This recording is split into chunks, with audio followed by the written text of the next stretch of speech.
Hey guys, it's time for another episode of Frenzy's Reviews. I'm gonna call it that now. I got a title officially. And this time I'm here to review Hanna. Now, this is one of the rare movies where I don't know a whole lot. I didn't know a whole lot about this movie going into it. Normally, when I see a movie, it's a movie I've been hyped up for months. I've been super excited to see. I've been really pumped for it. I've been like wanting to gain as much information about the movie as I could.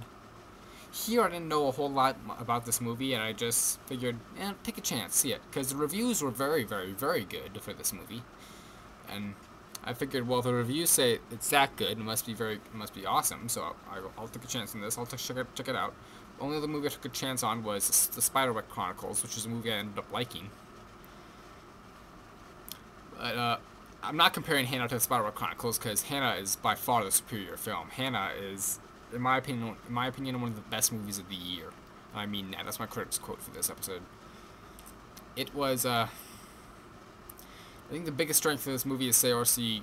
I don't know. I have no clue how to say her name. Saoirse. The girl who plays Hanna. Let's just leave it at that. I thought she was fantastic and definitely Oscar-worthy in this performance, because she makes Hanna like believable, and she's vulnerable when she needs to be, and you want to root for her. You want to root for Hanna. You want Hanna to see Hanna get through all this, and when she does, you're like, yeah, that's it. That's what we want to see, man. And the rest of the cast was great. I like Eric Bana. He did a great job in his role, and he was kind of cool as like the sort of when he has action scenes. When he does action scenes, he really goes all out for his action scenes. I have to say that. Cate Blanchett, great. I like seeing Cate Blanchett as a villain. I thought she was okay at Indiana Jones, but here she was really, really good. She's a very menacing villain. There's some other villains in this movie I don't want to give away, but they were equally as menacing. This film's action scenes are incredible, I have to say that. Although I have to admit, I went to the bathroom in the middle of one of the action scenes. It was this scene where Hanna, you've seen it in the trailers, where Hanna breaks out of prison after she's captured. I missed the majority of that scene because I had to go to the bathroom. But the action scenes are really good, especially this finale scene where Hanna and Cate Blanchett's character are like climbing up through like a. It's in the last few seconds of the movie, but they're like climbing up through I don't know how to describe it, scaffolding, and they're like holding up a house or something.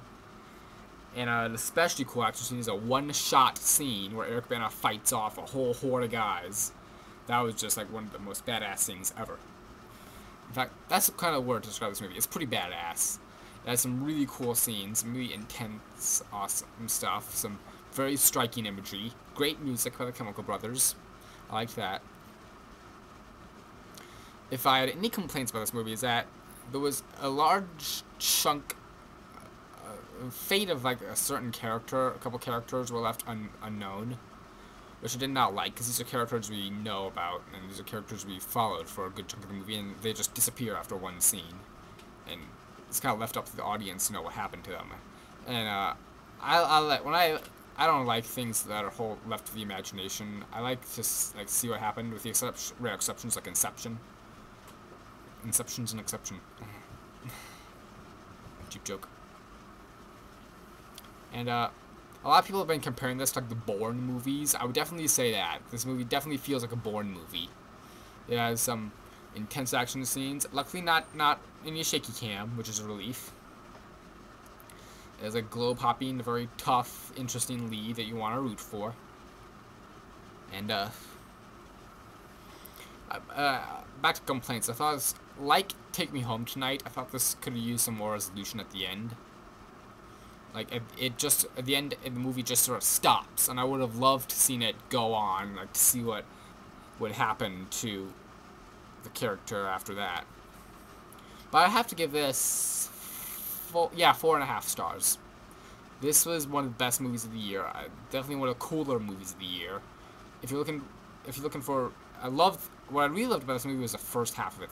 There's a constant sense of tension throughout this entire movie.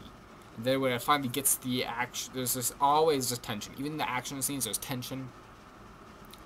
And it's like the guy who directed this movie is like the master of tension. There's always tension throughout this movie, and that makes for a really cool, really enjoyable experience. That's what we're describing this movie. It's a great experience, and you're gonna love it. And Frenzy 27 is out.